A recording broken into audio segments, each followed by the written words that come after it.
O'ynashma Real Madrid bilan uddar komanda bu. Shu realist 2 yildan beri choynak qapog'ini ham yutib olayotgani yo'q. O'zlaring 2015-yildan beri Chempionlar Ligasi yutolmayapsanlar. Ha, Pitu. Endi shu kecha 2-0 ga yeb endi jirillashni boshladingmi? Ona kechani gapirmang, taoling Real Madrid boshqa uroving-ku. Tanimaydi bu Barselona.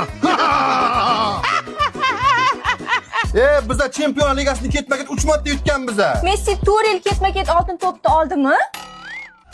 Biza komandamizga sodiqmiz. Figoni aytibsanmi?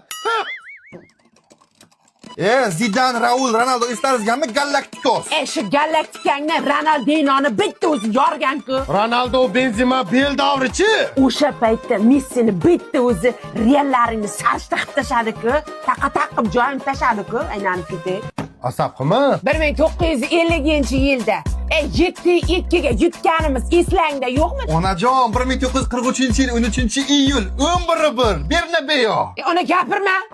Oyjon, meniki bo'lib keting. Xavotir olma qizim, seni o'zim himoya qilaman. Yur qani. Ko'pam qizlik tarafnomi. Xudo. Barselona Ispaniyada Copa del Rey'ni 31 marta yutgan. Xudo, Real Madrid Ispaniyada La Ligani 36 marta yutgan. Copa del Rey deysiz? Real Madrid 2017-yil bir mavsumda 5 ta sovrin yutgan.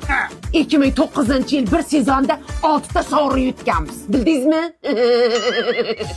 Pep Guardiola davrida 14 ta sovrin yutgan biza. Statistikalarni ko'tarmaylik. Carlo Ancelotti davriga biz 15 ta sovrin yutdik. Jimitirimiz-ku. Barselona futbol akademiyasidan dunyoga mashhur futbolchilar chiqqan. Messi, Xavi, Iniesta. Biz ham G'o'zafay yetishtirib yurganimiz yo'q. Igor Casillas, Carvajal, Raul Gonzalez.